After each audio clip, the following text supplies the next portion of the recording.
जिस परंपरा का प्रतिनिधित्व करती है उस परंपरा को लेकर हिंदी में शायद नहीं लिखा गया है। नौटंकी की परंपरा ये क्या है? ये मास कल्चर है।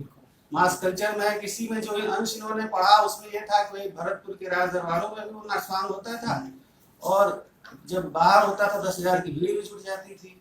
तो दोनों तरह के लोग उसके श्रोता दर्शक जो भी कह लीजिए वो थे। वहां पे संगीत मतलब कंप्लीट एक आर्ट फॉर्म था नौटंकी। ये इससे पहले कोई उपन्यास से बड़ा है नहीं है। मैं इस बात की चर्चा नहीं करूंगा, लेकिन मैं ये कहूंगा कि हम लोग पूरा, हम हिंदी वाले, मैम यहाँ बैठी है, हमने इनसे सीखा, अर्चना मैम से हर चीज को हम यथार्थ में घटित करते हैं कि जो है समाज में जो लिखा गया है और जो है उसके बीच में संबंध देखने की कोशिश करते हैं। लेकिन जो चीज नहीं है उसको लाने का काम कौन करेगा? उसको लाने का काम तो कभी कोई इतिहासकार नहीं करेगा। इतिहासकार तो कभी नहीं मानता कि पद्मावती नाम की कोई कैरेक्टर इतिहास में थी कभी और साहित्य भरा पड़ा है पद्मावती की कहानियों से। मैंने पाया कि नौटंकी में भी जो नाथाराम शर्मा गौड़ का इन्होंने ये किताब इसलिए भी मुझे बहुत मतलब याद रखी जानी चाहिए दो चीजों के लिए। एक तो मास कल्चर को एक बड़े फॉर्म को इसने याद दिलाया जो फॉर्म अब है नहीं। हम उसके बारे में सुनते थे, कुछ फिल्में देखी। एक फिल्म आई थी शत्रुघ्न सिन्हा था, उसमें उत्पल दत्त था, नरम गरम शायद फिल्म का नाम था।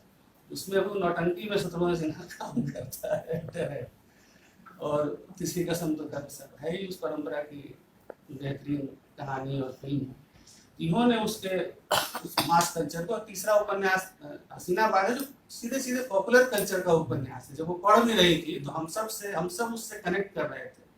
पॉपुलर कल्चर का एक बेहतरीन नमूना है, लेकिन हम जब एक कर देते हैं तो फिर हमें लगता है कि सब तो एक ही है, एक परंपरा की नहीं है। ये सब अलग अलग, कोई एक जातीय विरासत तो हो नहीं सकती। ये सब अलग अलग जातीय विरासत के प्रतिनिधि उपन्यास हैं, जिसमें सुर बंजारन का अपना महत्व यह है कि इसने नौटंकी की पूरी शैली को मैं उससे सुर बंजारन से कई चीजें उपन्यास अपने तरह से सीधे तौर पर ये रागिनी नाम की गायिका की कहानी है जिसको उसके बचपन के दिनों में एक नौटंकी कंपनी वाला, हिंदुस्तान नौटंकी कंपनी वाला शिकोहाबाद शहर की रहती है, उसको गाते हुए सुन लेता है और किसी तरह अपनी नौटंकी में ले जाता है और उसके वहां तक वो जीवन की कहानी चलती है जब वो बहुत शिखर में पहुंच जाती है अपने कला में, अपने क्षेत्र में। और उसको बाद में सरकार से वो सम्मान नहीं मिलता, उपेक्षा मिलती है। वहाँ उसके वो कला को संरक्षित करने की कोशिश करती है। वहां जाकर एक तरह से उस नौटंकी की उस कला को डॉक्यूमेंट करने का काम करती है। यहाँ भी हम इनसे कह सकते हैं कि रागिनी की जगह उसका नाम कृष्णा कुमारी रख देते, ये जीवनी हो जाती। उस हद तक इनका रिसर्च किया, लेकिन उसको पढ़ते हुए जो मैं ज्यादा इसकी व्यापकता में गया, वो व्यापकता ये थी कि जैसे हिंदुस्तानी थिएटर कंपनी जो है वो भागलपुर का है। पहली बार रागिनी नाम की लड़की जो कृष्णा कुमारी अगर है तो जिस कंपनी में थिएटर के लिए जाती है वो भागलपुर की कंपनी है। पहला शो जो उसका होता है वो जमालपुर में होता है। तो एक देखिए, और मेलों में होता है हर शो का। अगर मैं गलत हूं तो मोरवाल साहब टोकिएगा। हर शो मैंने जितने शो के से वर्णन सुने कहीं ना कहीं मेला लगा है। एक वो समाज जो मेलों के सहारे चलता था। मैं भी जिस जगह का रहने वाला हूँ, सीतामढ़ी का रहने वाला हूँ, पशु का मेला, रामनवमी का मेला लगता था। मैंने पढ़ा था बहुत पहले, शत्रुघ्न सिन्हा ने भी जब वो सीतामढ़ी में रहे होंगे तो उन्होंने रामनवमी को उस मेले का जिक्र किया था माधुरी पत्रिका के अपनी एक में। तो मेलों के माध्यम से भी हम शहरों को, संस्कृतियों को जानते थे। बैल खरीदने का मेला होता था, हाथी खरीदने का मेला होता था, लेकिन उस मेला में कौन हम बैल खरीदने जाते थे, हाथी खरीदने जाते थे। ये लेखक भी कैंप लगता है। वही कह रहे हैं कि वो तो हम तो वहाँ यही देखने जाते। वो मनोरंजन के बड़े केंद्र थे। नौटंकी को आम लोगों का सिनेमा कहा जाता था। गांव देहातों में सिनेमा हॉल नहीं होते थे, सिनेमा हॉल होते भी थे बड़े शहरों में, सीतामढ़ी जैसे। तो गांव वालों के लिए सीतामढ़ी भी कोई बम्बई से कम थोड़ी होता था कि वहाँ अच्छे कपड़े वपड़े ना हो, लोग डरते भी थे सिनेमा हॉल में जाने में। लेकिन नौटंकी में जाने में उनको डर नहीं लगता था। तो लगता था यहाँ तो हम लोग जा सकते हैं। इसलिए कसम में जो हीरा मन है, पहलवान है, बैलगाड़ी चलाने वाला नौटंकी देखता है। तो वो कल्चर था जिस कल्चर को इन्होंने बहुत बारीकी से, उसका रिसर्च है। हिंदुस्तान थिएटर कंपनी के बाद फिर वो हाथरस में एक ब्रज लोक मंडल बनाती है, फिर उसमें सफल होती है। और तीसरी बार फिर वो एक बड़ी कंपनी में जाती है। वो कंपनी का मालिक भी पटना का है। तो बिहार से एक नौटंकी की जो परंपरा जो जिसका कोई जड़ मुझे कम से कम मुझे मेरे पीढ़ी के लोगों तक हो, क्योंकि इसके बारे में कहीं कोई डॉक्यूमेंटेशन उस तरह से हुआ नहीं है।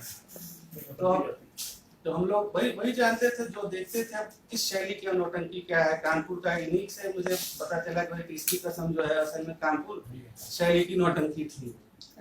तो फिर तो मुझे लगा कि शैलेंद्र फिल्म बनाते उसको भोजपुरी के गाने डाले तो गलत था, अगर वो कानपुर शैली की नौटंकी थी तो उसकी मौलिकता के साथ वो समझौता, मतलब वो मौलिकता तो उसकी नहीं बनी, उन्होंने उसको वो टच दे दिया ये नौटंकी। और उसमें फिर जो दूसरा बड़ा चीज मैंने देखा, इन्होंने इस उपन्यास में सिर्फ कृष्णा कुमारी या रागिनी नाम की उस लड़की की सफलता की कहानी नहीं है, बहुत बड़े ऐसे किरदार को भी इसके माध्यम से उन्होंने सहेजने का काम किया हुआ है।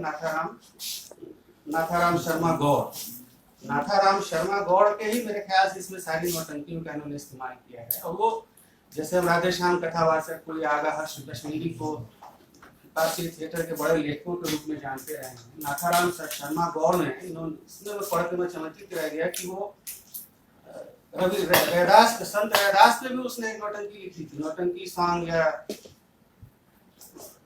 सांगीत।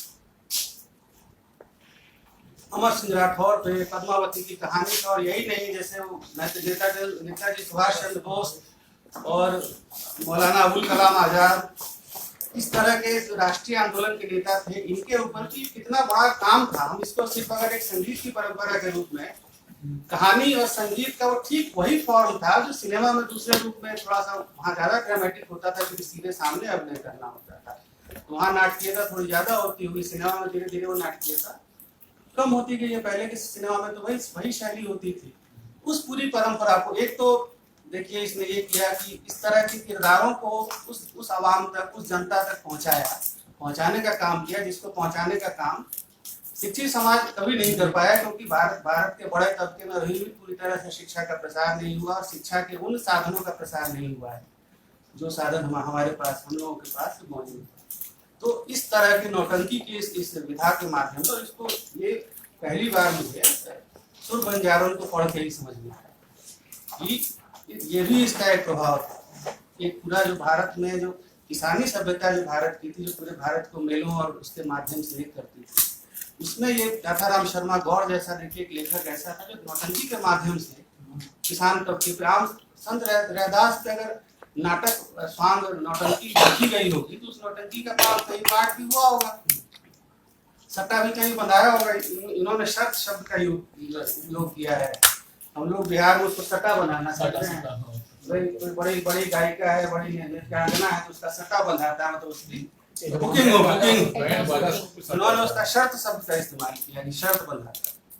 तो उसमें बहुत सारे शहरों में, देश के बहुत सारे हिस्सों में संत रविदास जैसे संत की वाणी की कहानी, जीवन की कहानी गई होगी। जो दलित थे समाज के हर तबके ने उनको सुना होगा। इस तरह से जो समकालीन जीवन के ऐतिहासिक पात्र थे, पुराने ऐतिहासिक पात्र थे, एक तो ये काम किया। और तीसरा काम जो किया मास कल्चर ने, जो इस उपन्यास को पढ़ के मुझे समझ में आया, ये सिर्फ गाने का तो माध्यम नहीं था। बजाने वाले होते हैं, नक्कारा बजाने वाले, एक नक्कारा बजाने वाले का इन्होंने वर्णन किया है कि कहते हैं कि जब वो नक्कारा अपना बजाता था तो गर्भवती महिलाओं के हमल गिर जाते थे, उनका गर्भपात हो जाता था, तो उसके नक्कारे की आवाज इतनी तेज होती थी। त्रिमोहन लाल जी के बारे में, उनके बारे में मशहूर था। इस तरह के प्रसंग दर्ज करना, या एक बहुत अच्छा ऐसे प्रसंग आता है कि जो इसकी जो मूल नायिका है रागिनी, जो गायिका है बहुत बड़ी और उसके सबसे बड़े किरदार है, वो एक थिएटर कंपनी में जहाँ रहती हैं पटना वाले में शायद, तो उसमें उनको पूरी तरह से हर जगह पर्दा, मतलब जहाँ ठहरी है कहीं से कोई देख ना पाए, बाथरूम में जाती है तो पर्दे के उस रास्ते ले जाया जाता है और उनको कहीं से भी हवा के अलावा कुछ नहीं मिले, इसका पूरा इंतजाम रहता है।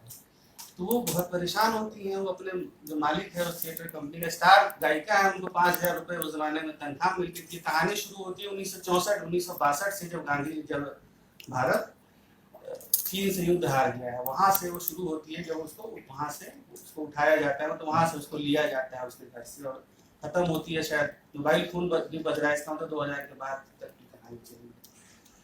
तो वहां से वो शुरू होती है पूरी कहानी। तो उसमें क्या कह रहे थे, वो कहानी की शुरुआत वो बाहर जाती हैं। हाँ, वो उसको हर तरह से पर्दे में घेर के रखा जाता था। तो एक दिन अपने मालिक के पास जाती है और कहती कि 5,000 रुपए तनख्वाह है, स्टार है, लेकिन उसको कहीं निकलने क्यों नहीं दिया जा रहा है।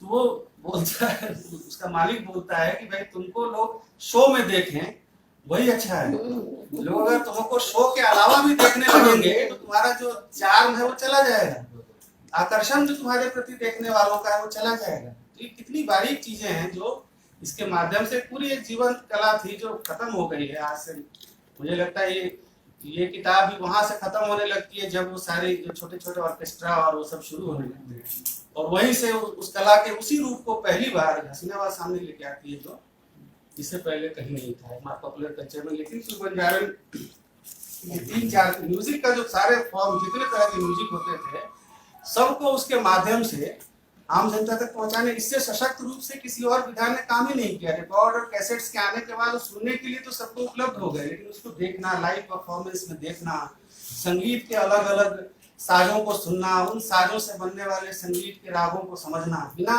शास्त्रीय संगीत की तरह बिना अतिरिक्त प्रयास के लोगों तक संगीत को मूल रूप में पहुंचाने का काम जिसने किया, और इसको सुरबंजारन ने दर्ज किया। तो सुरबंजारन को ही फिर मैं ये कहूंगा कि इस उपन्यास में सब चीज बहुत अच्छा है, जो अच्छी चीजें हैं।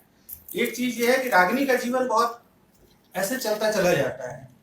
उसकी शादी भी होती है, डॉक्टर एक बहुत बड़े राजा परिवार में हाथरस की उसकी शादी होती है, उसके डॉक्टर बेटे से शादी होती है, और वो डॉक्टर जो है उसके घर में उसकी माँ का इलाज करने आता था, और इलाज करते करते उससे प्यार हो जाता है। मुझे सलमान रश्दी का उपन्यास मिडनाइट चिल्ड्रन याद आया कि डॉक्टर इलाज करने जाता था तो उसका बाप जो था वो पर्दे में रहने वाले कश्मीर के समाज के लोग थे, तो पर्दा में बेटी को मर्द डॉक्टर कैसे देखे, तो उसको जहाँ दर्द होता था 2 इंच का होल, एक उसने कपड़े में 2 इंच का ऐसे होल करवा रखा था, उस होल को वहां ले जाया जाता था, वो भी वहां उस दर्द को चेक करता था। बाद में लड़की के शरीर में हर दूसरे दिन किसी और जगह पे दर्द होने लगा, उन दोनों का प्यार हो गया। तो उसी तरह से इसमें है कि वो इलाज करते करते प्यार हो जाता है, और बहुत बड़े खानदान की बहू बन जाती है, और उसके पति उसको बहुत अच्छा सपोर्ट करती है, तो ठीक है। लेकिन उसके परिवार में कोई द्वंद्व रहा होगा नहीं रहा होगा, ये जानने की भी जिज्ञासा थी। और उसके निजी जीवन का ठीक है, कलाकार के रूप में मुझको लगता है कि वहाँ सफल रही, उसको वो मान सम्मान नहीं मिलता है, या पद्मश्री जो किसी दूसरी गायिका को मिल जाता है उसको नहीं मिलता है। लेकिन निश्चित रूप से उसने पहली बार एक ऐसी लुप्त कला को बहुत बारीकी से दर्ज करने का काम किया है।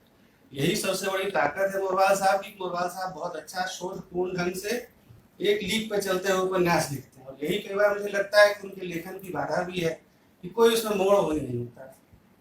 तो इसमें थोड़ा सा उसके निजी जीवन का, उसके निजी जीवन में कुछ और, इतनी कम उम्र में उसकी शादी हो गई डॉक्टर से, कभी अब इतनी बड़ी कलाकार थी, इतने सारे कलाकारों के साथ रहती थी, जीवन में कुछ तो थोड़ा लेखक वाली शरारत थोड़ी होनी चाहिए थी। तो उसके अलावा बहुत अच्छा उपन्यास, और मुझे निश्चित रूप से मतलब इस बार मोटापे में उपन्यास कमल में बहुत संतुलित ढंग से